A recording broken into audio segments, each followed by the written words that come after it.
Hey, everybody. This is Crazy Talk. I'm Dave, I'm Dennis.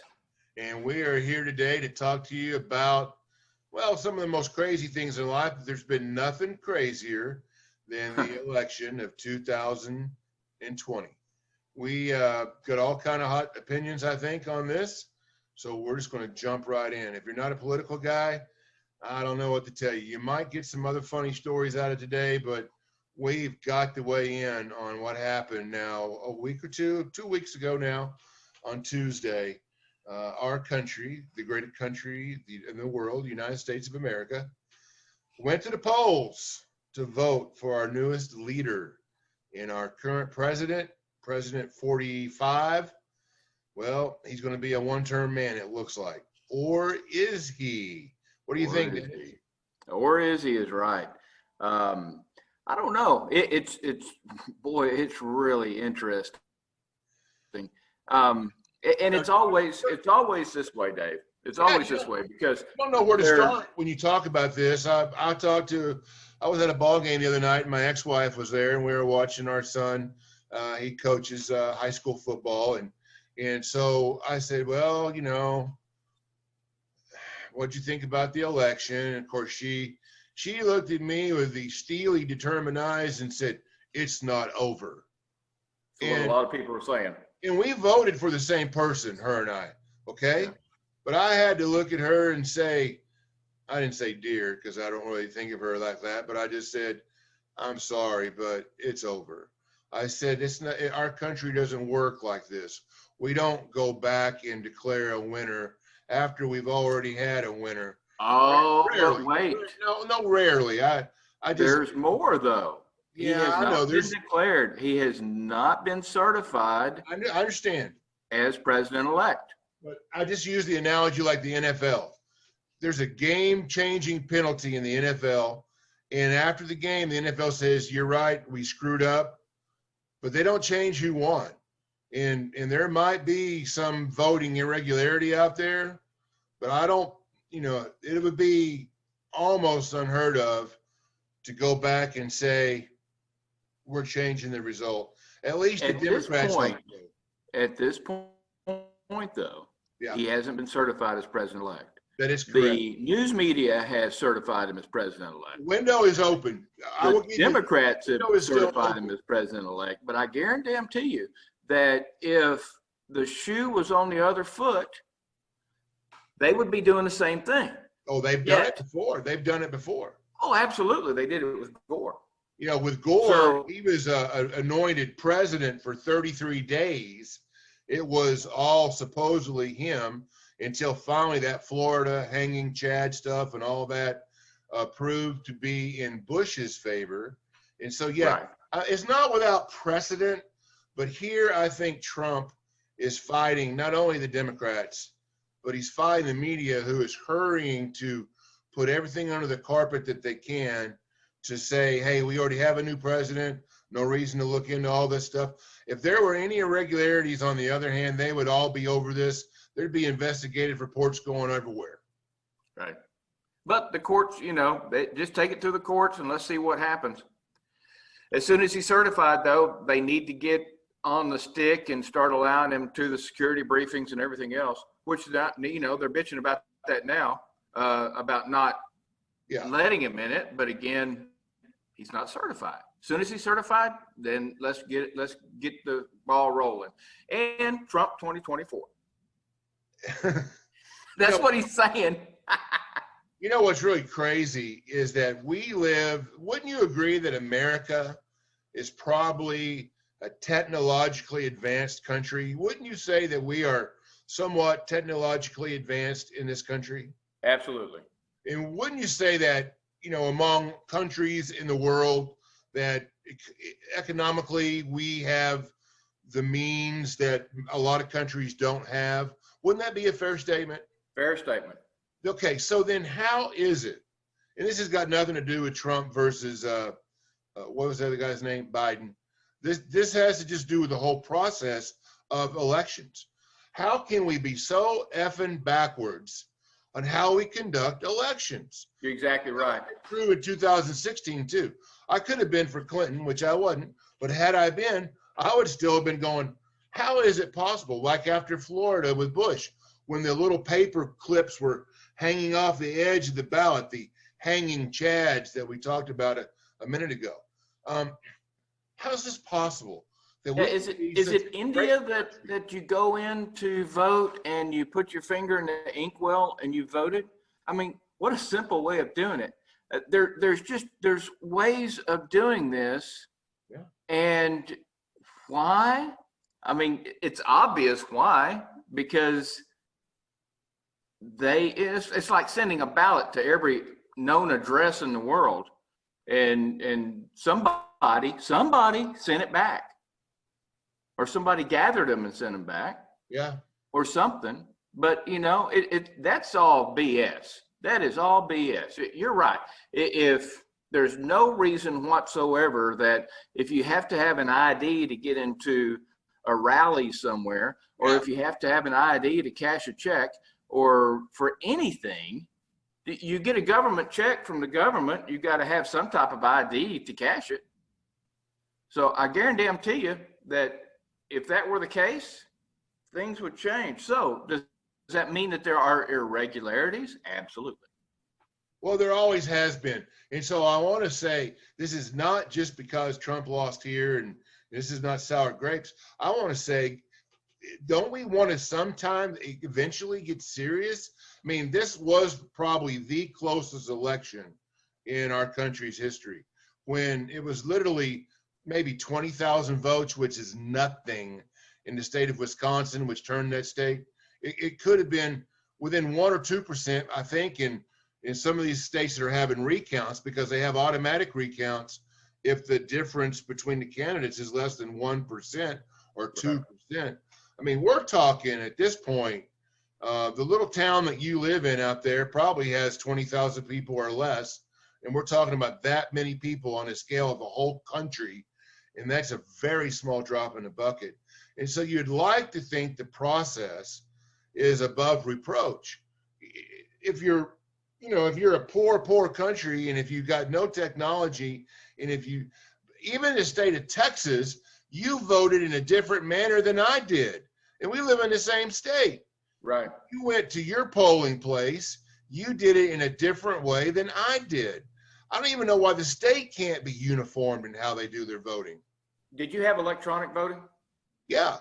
Yeah, I didn't. I got a blank ballot. I penciled in a ballot.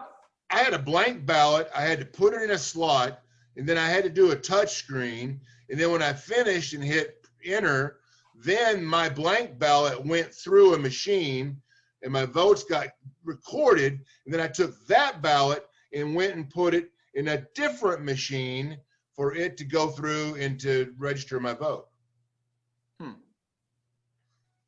Yeah, ours is the old way of they give you a pen and a sheet, and it's got everybody's name on it, and you vote for who you want to vote for. Well, I don't know. I mean, I don't know what amount of money it would take. I don't know what amount of effort it would take, but you would think it's probably at the deepest levels.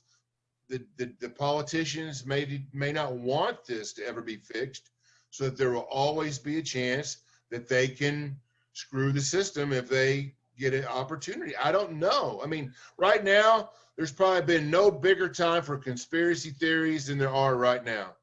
Right. That is the obvious reason that I can even imagine it being. But if anything comes out of this, and of course, everybody knows I voted for Trump. Yeah. But if anything comes out of this, I hope that maybe some type of election reform, but Democrats don't want it. So if they get the House and the Senate and the presidency, it's not going to come in the next 4 years. That's for damn sure. No, it's not. And I guess the Senate is slightly still up for debate. It's going to come down to Georgia. I've been keeping up with the news, right? The 2 seats in Georgia. Correct. If those seats go Republican, then the Republicans keep the Senate. If they both go to the Democrats, then the Senate goes over to the Democrats. Well, you know what's going to be interesting in Georgia, though? What? If because if Biden, I think, won Georgia at this point, they're still I recounting. think they have declared. Now, again, this is a whole thing too. Who is they? Yeah. One news outlet may have declared him the winner, but I think that the thought process is it is so tight. There's going to probably be a recount in Georgia already, but it looks like by the slimmest of margins, the Democrats will have won the state for the presidency. And so how does the Senate turn out? What's going to be interesting because more than likely, if they're going to vote for Biden for president, they're going to vote for a Democrat for the Senate. So if Georgia turns out a blowout for the Republicans, that'll make it interesting on conspiracy theories at that point, won't it? yeah, and the thing that a lot of friends that I've talked to about the election is they're not so broken up because Trump lost a lot of people, and a lot of people I know he lost for all of his stupid ass comments he's made and things he's done. But everybody's like, well, don't worry about Trump losing. As long as we keep the Senate as conservatives, we're happy. And I'm like, okay, I can see that. But if the Republicans lose the Senate, then, or vice versa, when Trump was first elected, he did have both houses of Congress and lost them within the first 2 years. He lost the House because obviously I think Americans as a whole like the setup where there is not one party in complete control, where there's always an opposition party to keep things from just, being easily passed through. I think whether we admit it consciously or not, we like that, one person or one party can't just dominate. And if the Democrats do win both the Senate and the House and the presidency, I think within 2 years, you'll see that go away because I think people will show up in droves to vote the other party. Especially if they go in and stack the Supreme Court. If they do anything that's out of the norm like that, then yeah, I think that'll definitely rally the other side to come and vote in 2 years to change the way things are, in the House and in the Senate. So observations from 2020 election. What do you got? Man, to see the rallies, and we do have listeners from other countries and stuff that didn't get to see what we watched through this. And like I think you said, we even have somebody from Russia now that downloaded our podcast. So I'm hoping there's some way they can get a hold of us and let us know what it's going to be like under a communist state. But my thoughts on the election is to see somebody that can rally so many people to a rally and to lose an election. It just blows my mind because the only reason Biden didn't have rallies like Trump did is because he would be too embarrassed because he would not draw the people that Trump could draw to these rallies. He has some tremendous supporters. Now, what scares me is his supporters are more, the Democratic supporters aren't as, seem to be to me, and aren't as rational as what I think the conservative supporters are.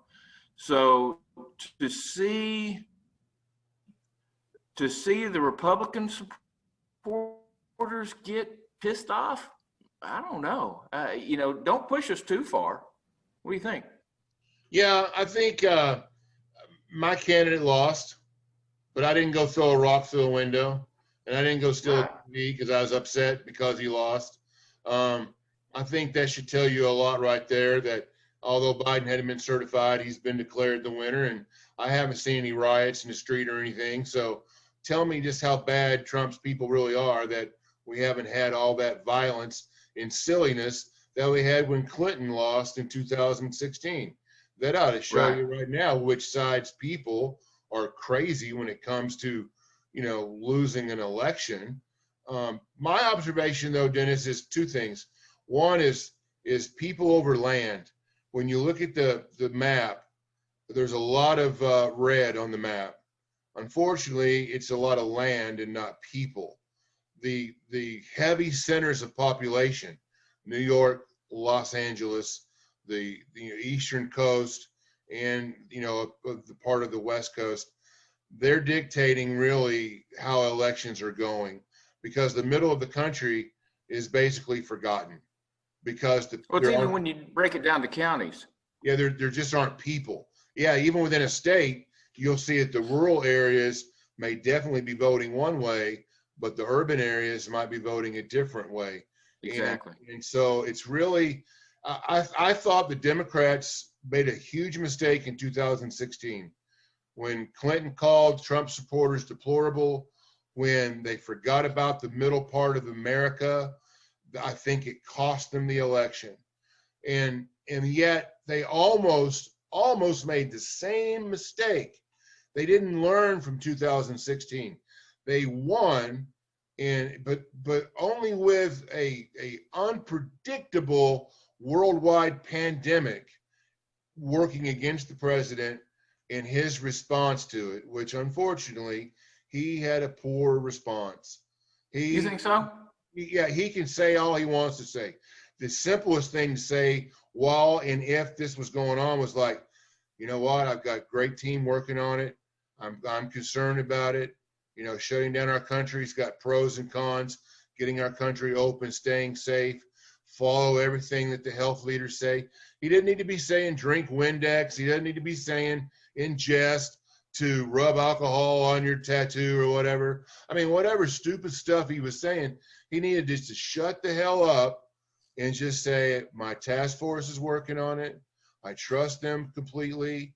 And he could have probably worn a mask a little bit just to show as a model that he cared, and that because he was trying to tell people, I know what he was trying to do. He wanted us to continue life as normal. He didn't want to lose the economic upspin that we've been having. Don't panic the masses. He didn't want to panic the masses, but just the damn verbiage and stuff though was so stupid that I'll agree that that's what lost him the election. If he could have just said to the normal folks, hey, I'm concerned too. I'm in a really hard spot. I don't know if shutting us down is going to be the best way, but we can't afford to have people continue to die. And so we're going to examine things each and every day and look to your local leaders and y'all, let's just take a time out and pray on this. I mean, that would have got a lot of votes right there. Mom and pop in the middle of the country to go, oh, if he wants to pray about this, then I think he's the right man. But instead of being arrogant going, it's not so bad. Oh, it will be okay. Oh, we got it whipped. We don't have it whipped. It's a damn disease. You don't whip a damn disease. Okay. It's not like we're in the fourth quarter and you call a different play. If he had just stayed either quiet, and you don't pick on Fauci. Fauci's the one guy Americans trust the most.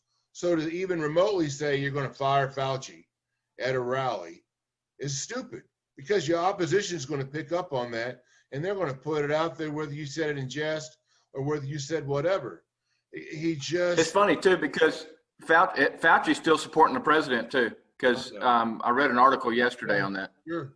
I mean, Fauci has said in the past that, hey, he's done everything I've asked. And yet they managed to paint him as anti-Fauci because he said some stupid ass things. Yeah, I know. But you know what? If it had been any other president, a lot of that shit wouldn't have been said out loud. And not him, but the media. The news media wouldn't have picked up on it. But exactly. They hate him so much that if he burps at the wrong moment, it's going to be all over the news. And if he does anything good, they're going to forget that it ever happened. Is it because he's so anti-media? Well, for whatever reason, they chose early on to be adversarial with him or him with them, and it's been nothing but bad. He's got 2 Middle East peace accords going on that most people would have got tons of credit for. He's got no media on it, right? Because they choose not to report that. Yeah. And it's his fault ultimately it's his fault for not cultivating a better relationship with the media, because they are darn sure going to help shape the way that he's thought of and eventually the way that he's remembered as well. Right. I'm on my high horse here and lecturing this and that. I simply wanted to make the point earlier that, I wanted to make the point earlier that I still say that the Democrats are out of touch with most of America. They just happen to have the biggest the biggest people centers who are along their lines of thinking, but most of the country does not agree with what they want. The big cities in Los Angeles and New York and those areas, yeah, they do. But the people in the middle, the heart and soul of this country, are still not. They still don't understand what the normal average American wants, needs, or feels. And Thank God for the Electoral College. I mean, if it wasn't for that, we would the conservatives would never see anything again as far as presidency is concerned. Now, what I understand that Biden's choice for virus czar, or whatever you want to call him, saying that if we shut down for 6 to 8 weeks, we can control the virus. And he says that it's best for the health of the people and for the economy. Explain to me how that would be beneficial for the economy, because I have a lot of friends. I was self-employed my entire life just about. And I have a lot of friends that are self-employed, and another shutdown is going to kill them. They're going to be shuttering the doors. Yeah. Because they're going to continue to let Home Depot probably and Walmart and those boys stay open, yet shutter down the mom and pops, which is the backbone of America. Yeah, I think we're up against, again, a different philosophy now.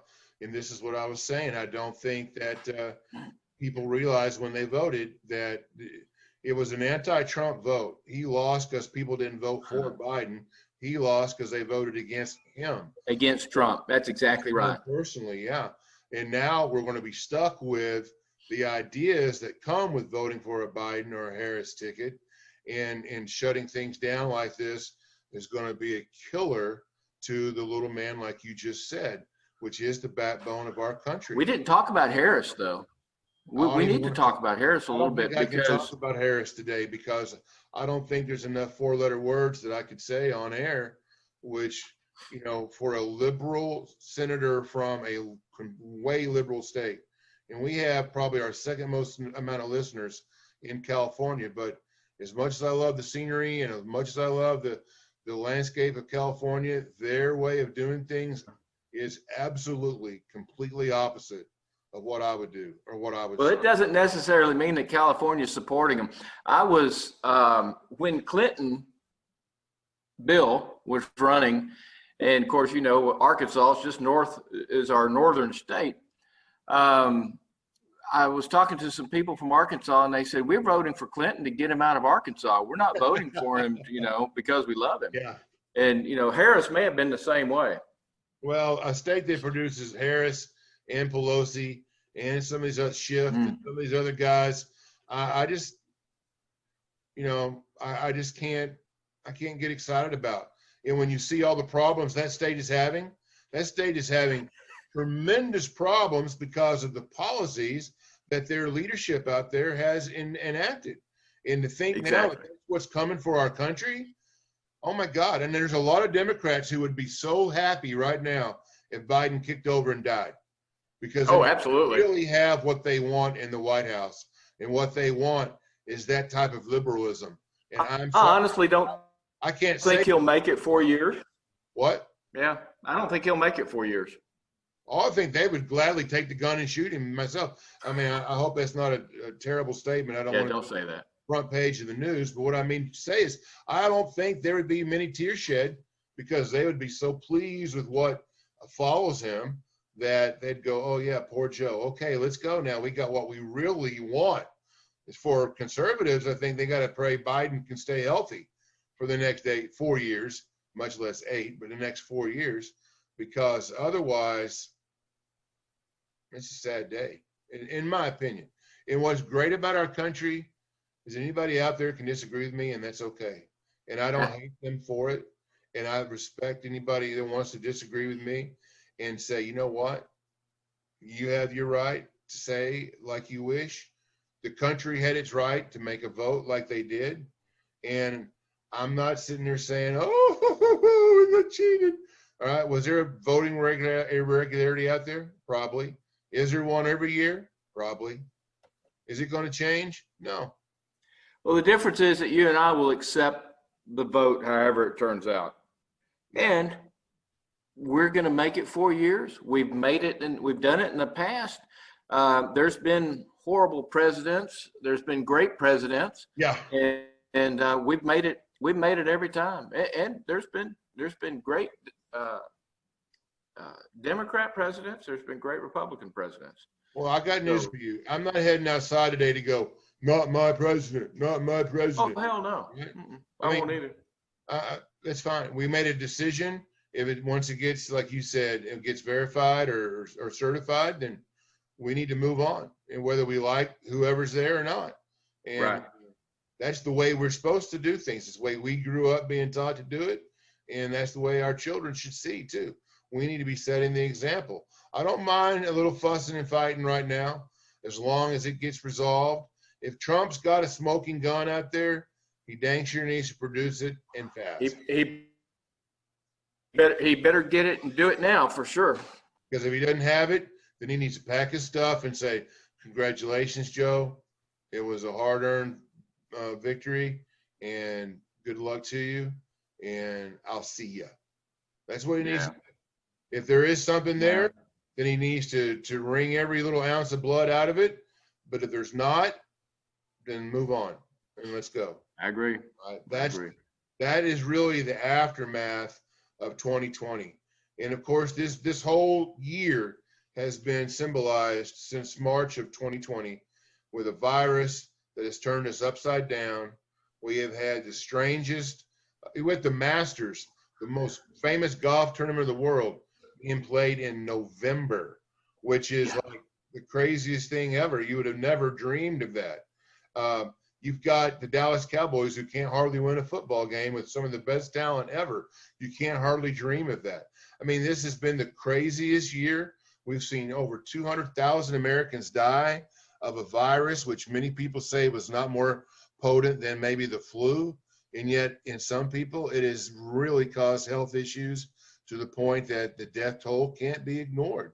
Even though we've had other outbreaks in the past of different things that may have been worse than this, not in deaths, but it's just, this year has been crap. Schools have been closed, businesses have been closed, people's lives have been turned upside down. So to elect a Democrat like Joe Biden seems to go right in hand with all the craziness that has been a part of 2020. I never threw that into 2020, but you're right. Yeah. This year has been a complete crapshoot. I mean, I think everybody's ready to go to 2021. No matter who the president is, turn the page and let's get going. We can't, now there is supposedly, and this is funny because somebody asked me this, who's going to get credit for this? There's supposedly a vaccine right around the corner. Is that going to be a accomplishment of Joe Biden? Will that go down as a Donald Trump thing? Oh no, it's probably Obama. You know, he's been taking credit for the stock market and everything else. So that's probably, he'll probably take credit for that too.